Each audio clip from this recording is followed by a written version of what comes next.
Israel और Iran के बीच खाई तनाव को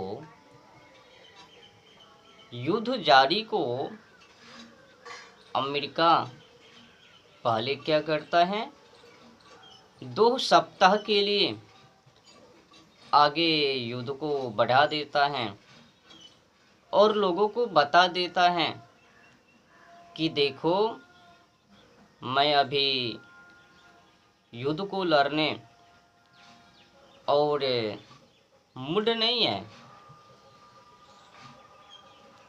तो लोगों को लगा कि देखो देखो, शक्तिशाली देश इस समय ईरान के ताकतवर को देखकर, खास करके फतेह मिसाइल, ड्रोन इत्यादि इत्यादि वगैरह वगैरह मिसाइल को देखकर डेट तारीख मात्र 2 सप्ताह के लिए आगे बढ़ाया।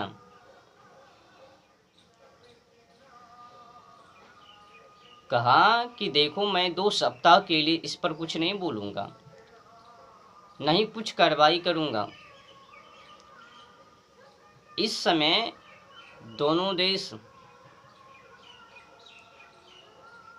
युद्ध लड़ रही है अपने मुताबिक। 2 सप्ताह के अंदर मैं जवाब दूंगा क्या करना है, नहीं करना। तब तक के लिए तुम दोनों देश युद्ध को जारी रखो। इससे तो स्पष्ट है ना भाई कि अमेरिका कभी भी इजराइल और ईरान के बीच युद्ध में अपनी टांग को अड़ा सकती है, माने कि अचानक कूद सकती है। पर लोगों को क्या लगा, अब बयानबाजी कर ही दिया है तो अमेरिका चुप्पी साध लेंगे। लोगों को तो पता ही नहीं है, ट्रंप जो बयानबाजी कर रही है उनके बयान में तो खोटी हैं, कभी कुछ तो कभी कुछ, माने कि वो तैयार हैं जंग में उतरने के लिए। 2 सप्ताह के लिए जो युद्ध को आगे भेजे, 2 सप्ताह क्या, 2 ही दिनों में ईरान के परमाणु अड्डे को तबाह कर दिया। B-2 से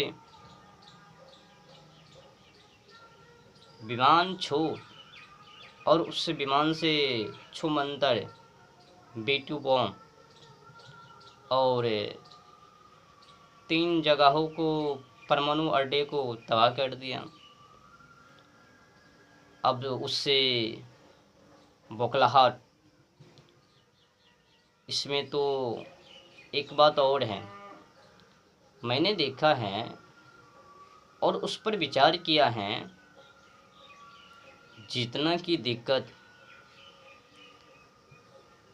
उस तबाही से ईरान के मुसलमानों को नहीं, वहाँ के निवासी को नहीं, उससे अधिक बढ़ चढ़कर भारत के मुसलमानों को दिक्कत है, भारत के सेकुलर हिंदू को दिक्कत है,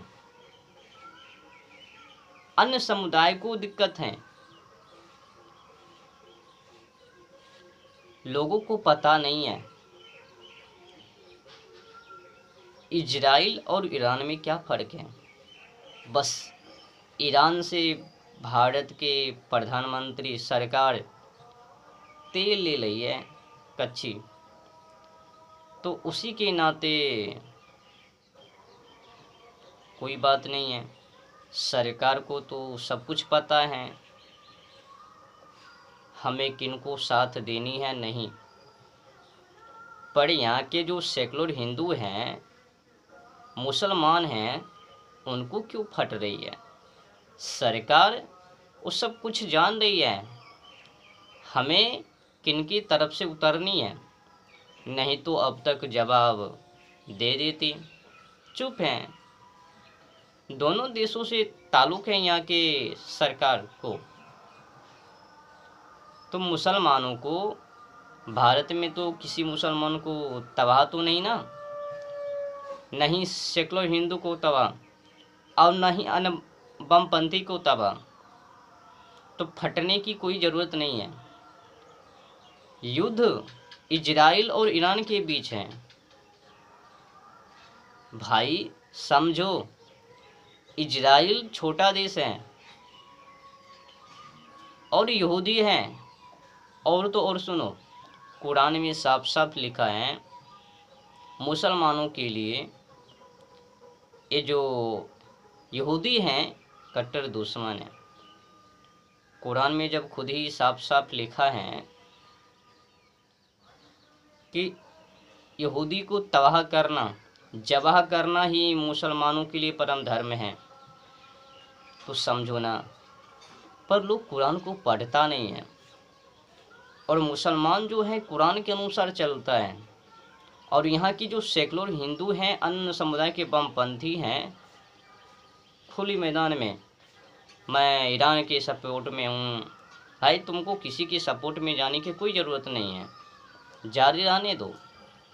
जो शक्तिशाली होवे वो जीतवे। एक और बकठोटी इस देश में झूठी अखबार को फैला दिया गया कि देखो देखो रूस और चीन हो सकता है कि ईरान को परमाणु बम दे भी ना दे। नहीं देंगे ईरान को परमाणु बम। रूस और चीन, उधर से किम जोंग जो उछल रही है वो भी ना देवे।